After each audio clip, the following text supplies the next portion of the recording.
In 1817, a farmer in northern Tennessee began hearing something breathe in his walls. Within 2 years, that breathing had a voice, and the voice had a name, and the man who heard it first was dead under circumstances his own family never fully explained. That farm still exists. People still go looking for what happened there. Most of them leave sooner than they planned. Tennessee doesn't market itself on this. Mention the state and people think of music, mountains, barbecue.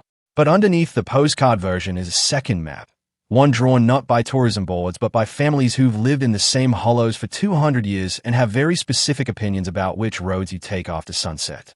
This is a tour of 7 of those places. Not legends dressed up for a campfire. Documented events, public records, and the long, stubborn habits of people who have no reason to lie about something they'd rather not talk about at all. We start in Robertson County, at a farm that used to belong to a man named John Bell. Between 1817 and 1821, the Bell family reported something living in their house that scratched at walls, pulled blankets off sleeping children, and eventually spoke in full sentences. Neighbors came to witness it. Local officials documented it. Andrew Jackson, then a private citizen living nearby, is said to have visited the property himself, though the most dramatic accounts of that visit weren't written down until decades later, which is worth knowing before you repeat them as fact. What's harder to dismiss is simpler. John Bell died in 1820. The cause was never settled to everyone's satisfaction. His daughter Betsy broke off her engagement under pressure nobody in the family would explain. And the cave on the property, the one the entity reportedly used as a kind of home base, is still there. You can tour it. Visitors have reported being scratched. The owners don't push the claim. They also don't deny it. That should have been a self-contained story. A bad few years, a dead man, a family that moved on. Instead, the cave became a fixture. People kept going back. Some of them kept reporting the same thing, generations apart, with no way of having compared notes. 2 hours east, in Sullivan County, there's a drainage tunnel that runs under a stretch of railroad track outside Kingsport. It's called Sensabaugh Tunnel, named for a family that lived nearby in the early 1900s. The story locals tell is specific in a way that ghost stories usually aren't. A man named Sensabaugh, the account goes, killed members of his own family inside or near that tunnel sometime around the turn of the century. Public records from that era are thin, and the county's own historical society has never been able to fully confirm the details, which hasn't stopped the tunnel from acquiring a reputation that's outlived the certainty behind it. What keeps the place alive isn't the murder story. It's what people say happens if you stop your car inside the tunnel, turn off the engine, and wait. Stalled engines that won't restart for exactly as long as you sit there. A specific cold that arrives independent of the weather outside. None of it is provable.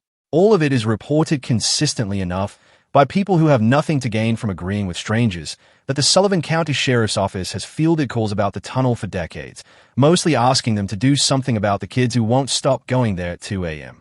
3 hours west, the story changes shape entirely. No murder, no entity, just a town that isn't there anymore.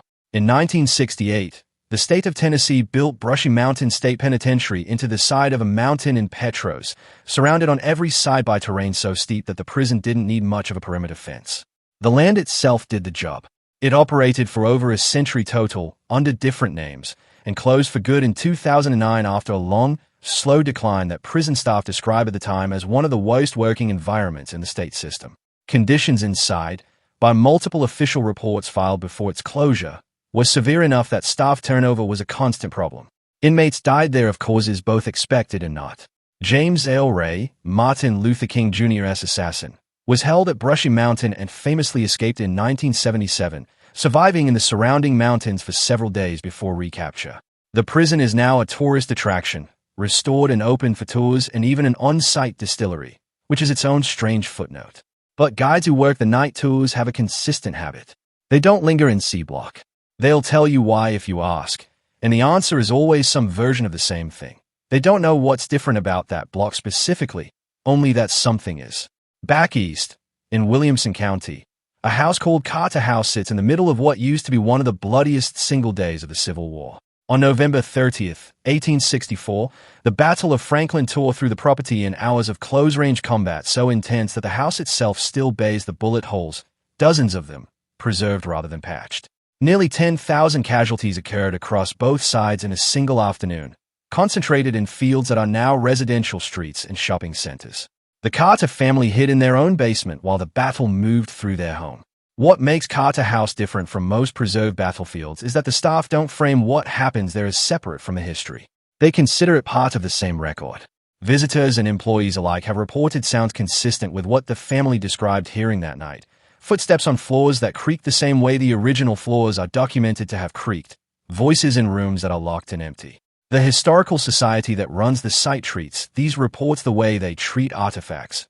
Catalogued, taken seriously, never sensationalized. That restraint is part of why the reports carry weight. Nobody at Carter House is selling a ghost tour. They are preserving a massacre. The fact that people keep reporting the same unexplained sounds, in the same rooms, independent of each other, is treated as a footnote to history rather than the headline. Then there's Reelfoot Lake, in Lake County, which exists because the ground itself rearranged the map. In the winter of 1811 and 1812, a series of earthquakes along the New Madrid Fault, among the most powerful ever recorded in the continental United States, caused sections of the Mississippi River to reportedly run backward and the earth to drop several feet in places, low enough that the river poured in and a forest became a lake almost overnight. Entire stands of cypress trees were submerged standing upright, and they are still there. More than 2 centuries later, rising out of the water like the lake hasn't finished deciding what to do with them. Below the surface, according to longtime residents and several documented surveys, are the remains of structures that existed before the quake. Foundations, fence lines, the outline of a world that simply went under without warning, with no formal record of everyone who might have been there when it happened. Fishermen on Reelfoot will tell you, the way people tell you something they've decided not to argue about, that certain parts of the lake feel different. Lines snag on things that aren't supposed to be there.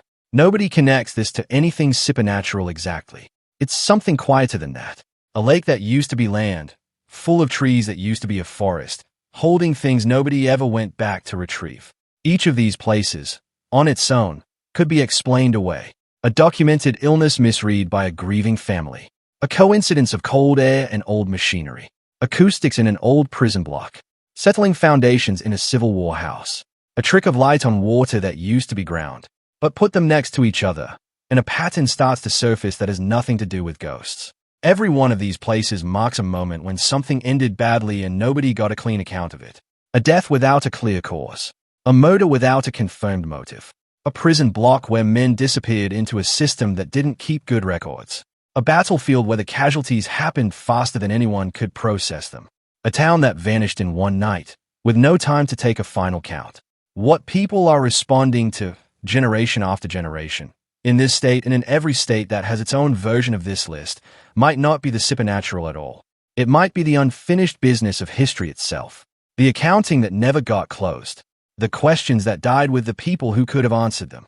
Tennessee doesn't put these places in its tourism brochures, and it probably never will. But it doesn't bulldoze them either. It restores the prison. It preserves the bullet holes. It keeps the cave open for tours and lets the lake keep its drowned forest standing. Maybe that's the real story here. Not that the past refuses to stay buried. It's that we keep building our lives directly on top of it, and some part of us never quite forgets that.